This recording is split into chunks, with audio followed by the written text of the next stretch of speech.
All right. Okay, so thank you for still staying with us. Welcome to the review. Let me allow the women who have joined me to do their self-introduction because, yeah, women's rights. Good morning to you, ladies. Good morning. All right, shall I start with you, Efwa?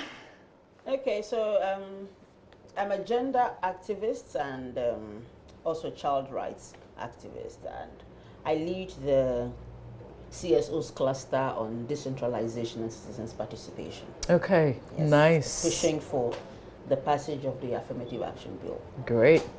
Okay, now it's been a very long while. Please tell my viewers who you are.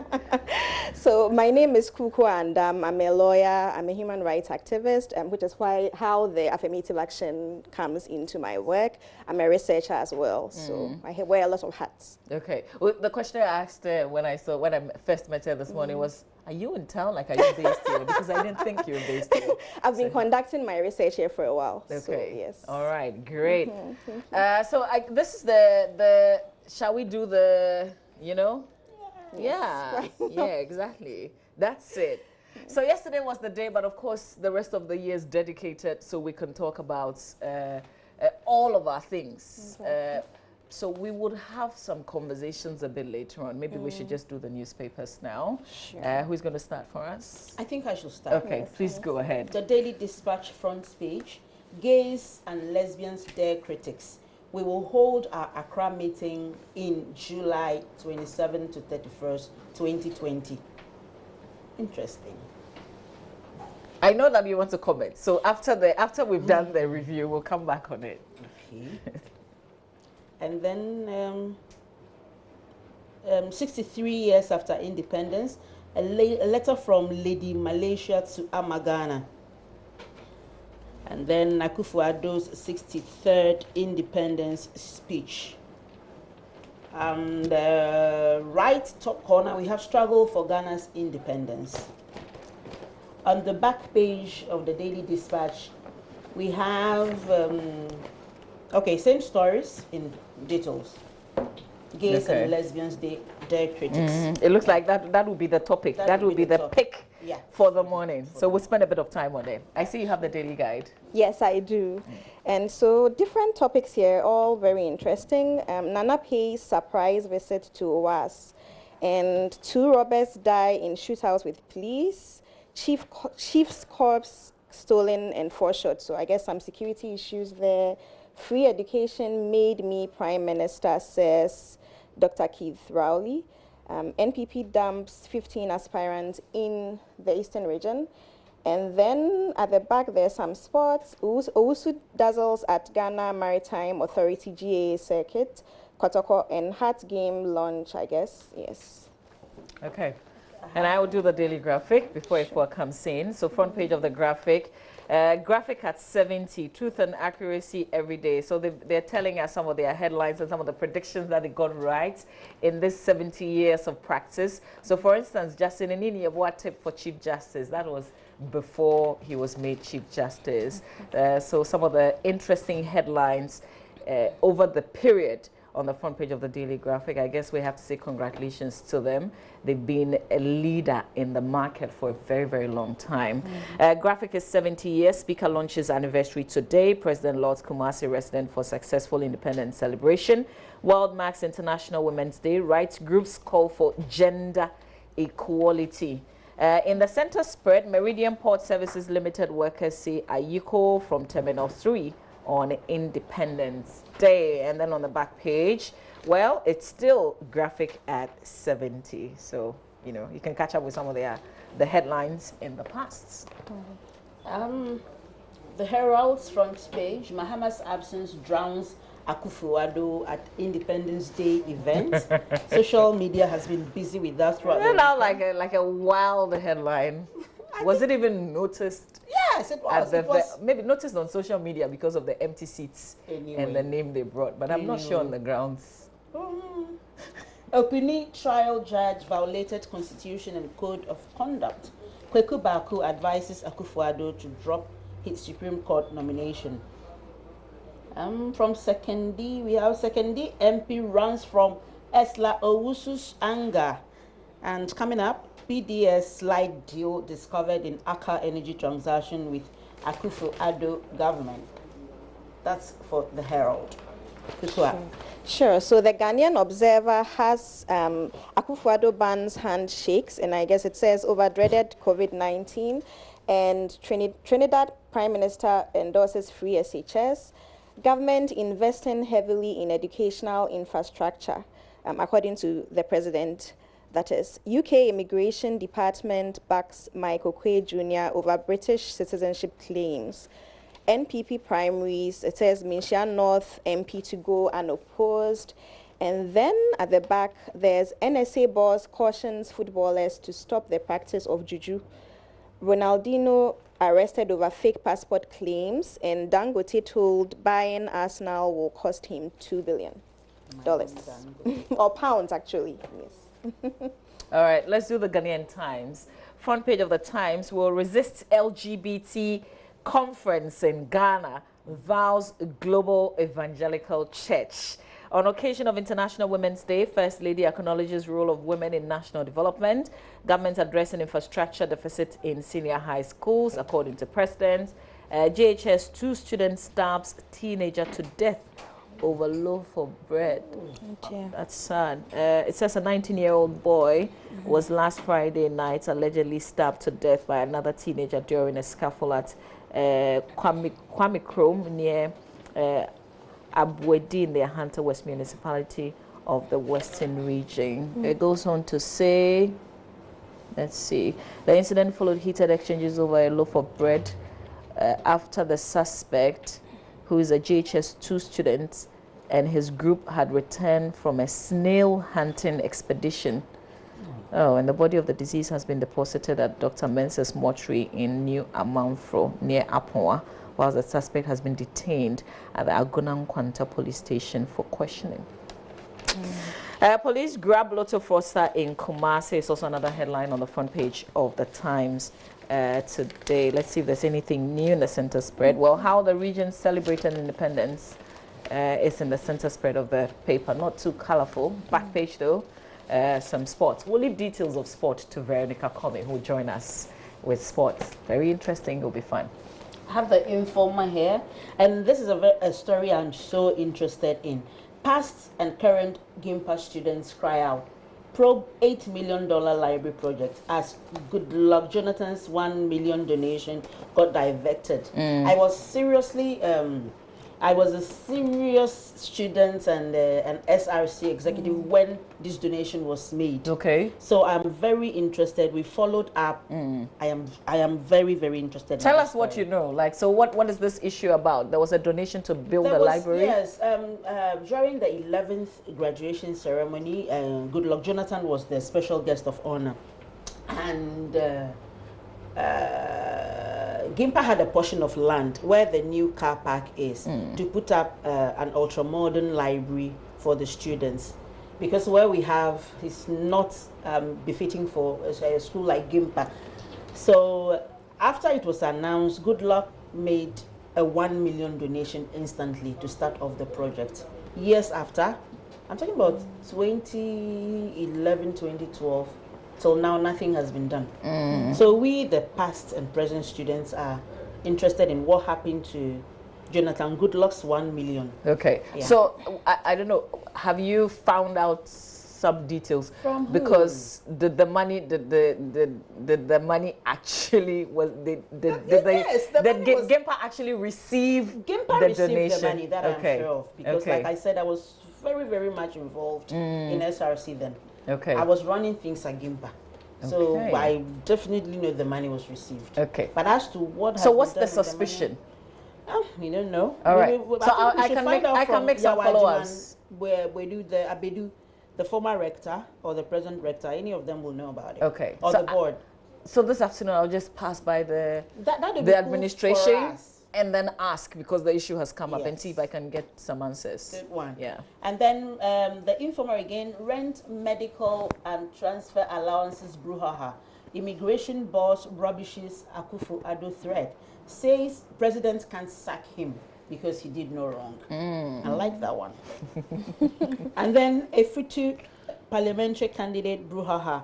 NDC disowns NPP mole, settles on true party man. I think Kukua made mention of this earlier. COVID-19, avoid shaking hands. Yeah, we shook hands this morning. Akufo-Addo advises. That's all for the informal. Can we get used to the fact that like we're not supposed to shake hands? It's going to be difficult. It's going to be difficult. We're very communal people as Ghanaians, so. Well, Yes. let's see what other paper we have. Sure. Kukua. The Economic Times, I believe. Ghana's reserves climb up, it says, and then Cocoa Board expects $600 million facility from AFDB. And then BOST plans to raise more funds from capital market. So that's basically it. Okay, you can follow up with the Statesman. Sure. So the Statesman, the topics, again, the Prime Minister of, I think, Trinidad, Keith Rowley, saying that I'm Prime Minister because of free SHS. And then we have reason to rejoice. It says, Akufo-Addo touts Ghana's economic and democratic forward march. Then the Electoral Commission is to postpone impending voters' registration. So it's a question. And at the back, we have Klopp will never compare himself to Shankly as Liverpool move closer to title. And then Ayew breaks Tony Yeboah's long-standing record in England. Oh, that's cool. Before? Okay, I have the Finder and an interesting one from our First Lady. She salutes Ghanaian women on International Women's Day. Clearing of goods through Unipass progressing well. That's on page 11. And government renegotiating codified conditions for health professionals, says Minister. And abide by COVID-19 safety rules. President Nana Addo appeals to Ghanaians. Ooh.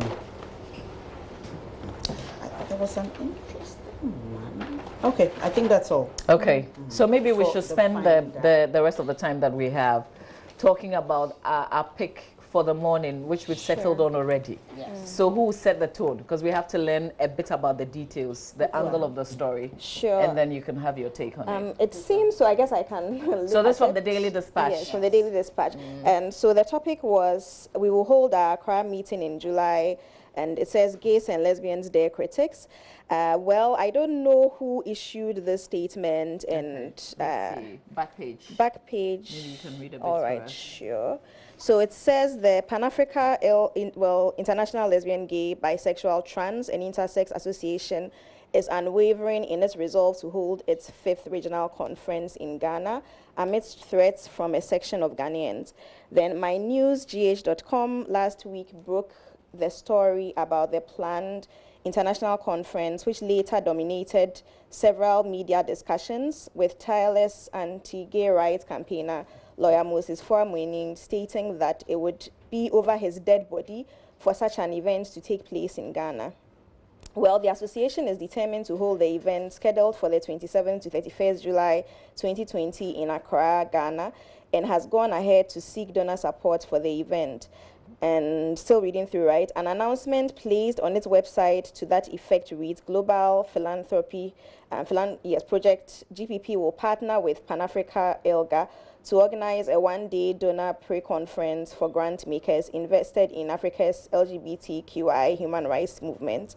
If you are a funder, you can express your interest by participating in the donor pre-conference by signing up for more info here. Okay. All right. So I guess we have an understanding. But what's wrong? What's wrong with this? Because you had a position. Yes. So from the human rights point of view, but also from the point of view of Ghanaians, I would say that, I mean, we've lived here all this while and learned to be tolerant of even ideas that we don't agree with. So fair enough that Mr. Fuamwini and other people, maybe they find it abhorrent that someone would have a relationship with the same sex. It's their right to feel that way, of course.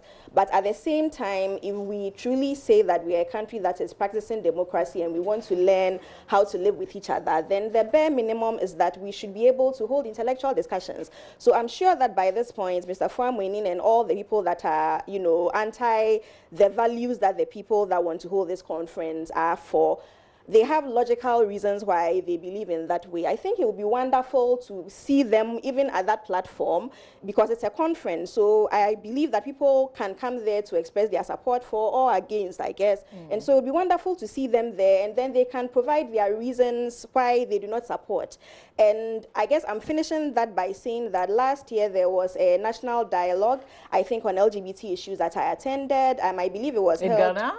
Yes. Okay. Yes. And so there was that dialogue where people came and expressed different opinions and thoughts on whether they supported, didn't support, and all of that. And I didn't hear all that brouhaha about it. Okay. And so I would think that if something like that has happened, you know, for people, and I'm sure, I mean, of course, we are in Ghana, so the majority might have come there to say, we don't agree, you know, but then if something like that happened and then the world didn't end, if indeed something like this is going to be organized, I don't think that the time that we can spend on issues that actually give us bread and contribute to our economy, we should spend it being agitated over people going to be somewhere and exchange words. That just is shocking except to that me. this is not a dialogue. This is not like a forum where it says people should come and air their views on the position. This is actually a group of people who have a certain cause, who want to hold a conference in Ghana. That's different. But isn't the act itself illegal? Because that was one of the things that we talked about. Yes, yes, yes. Okay, sure. So to piggyback on that, I wanted to say that well, I mean, the bit about the program that was circulated when this was happening on their website, I didn't see any limitation for people that express an opposing view. So I would like to ask whether maybe Mr. Faminin and other people have applied to attend this conference, perhaps coming from their perspective. Should Has the that happened? conference even be allowed to be held here?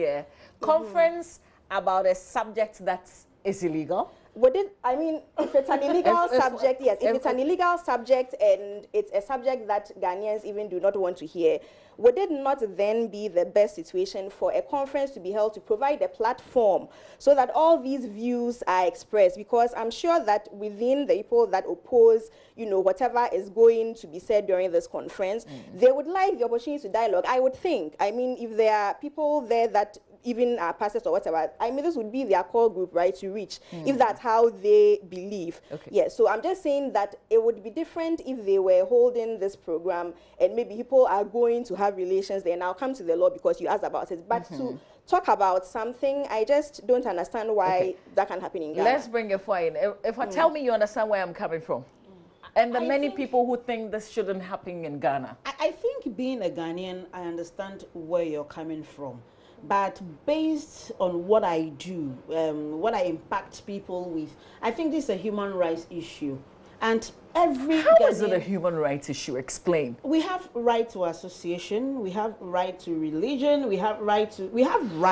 But you have no right to have a natural carnal knowledge. How sure are you that everybody going there, or are they going to? Well, that's the identity, isn't it? If you hear LGBTQ, you know, I think that's I. Because the I, for example, intersex people, you know, in Ghana we call them hermaphrodites, which is now offensive. So someone that literally has been born with an anatomy that is ambiguous wants to meet to talk about the issues that affect them. We had a report in one of our newspapers where a young woman that is in this category was sacked from her job, you know, and then was facing a lot of persecution. So if someone like that wants to have a program to talk about what concerns them, since there's no one that's speaking up for her.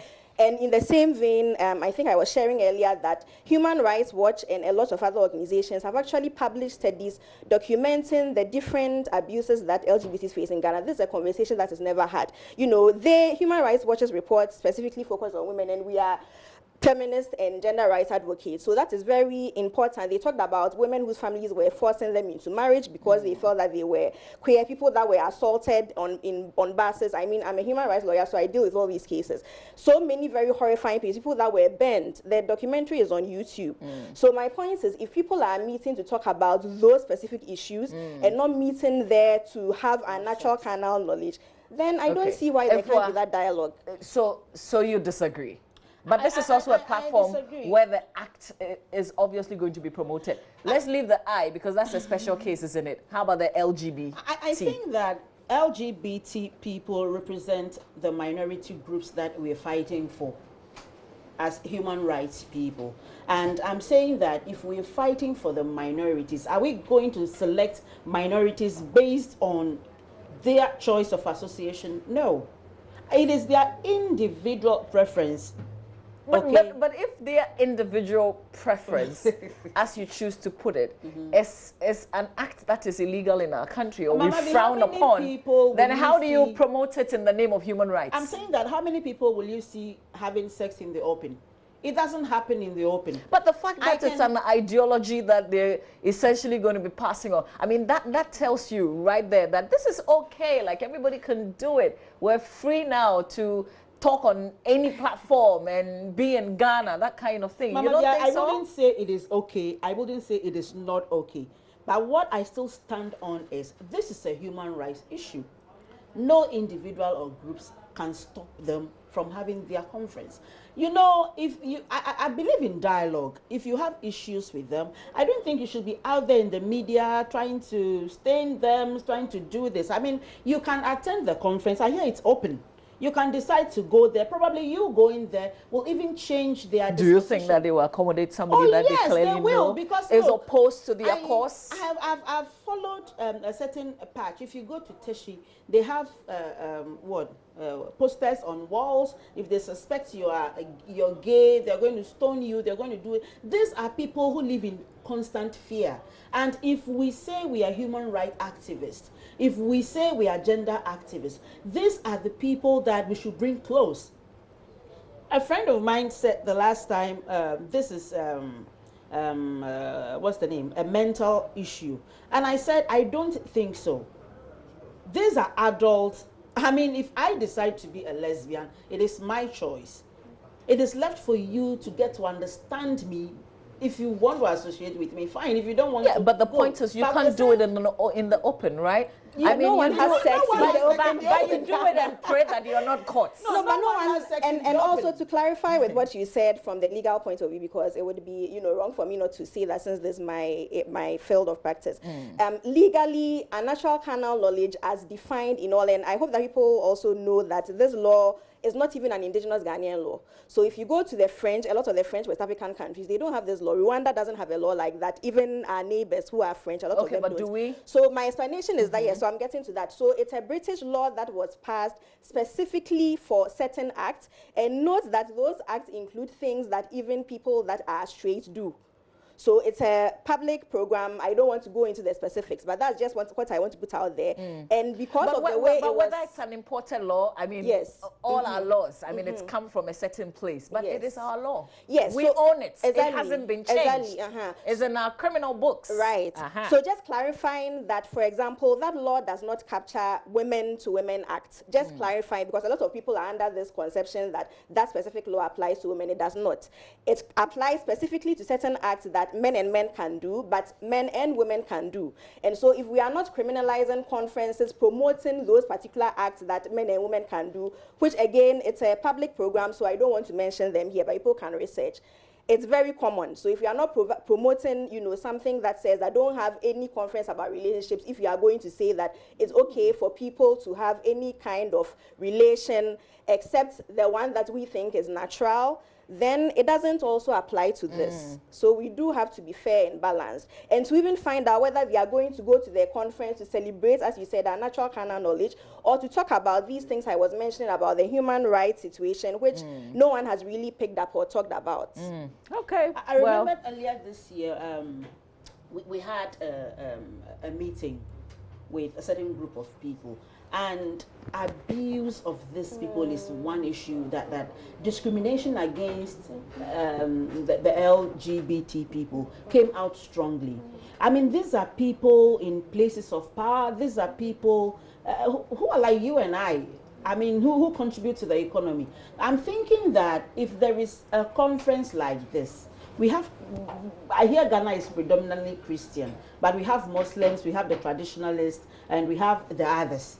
You understand? So, and I think that Christianity teaches to be accommodating of people. Christianity teaches to be forgiving of people. Christianity teaches to embrace everybody and not be judgmental. So I think the judgment over this is too much. I mean, if Jesus should sit down with people that were said in the Bible to be prostitutes and tax collectors, why can't pastors sit down with people that are LGBT and then express their view, they express theirs? I don't get that. Okay.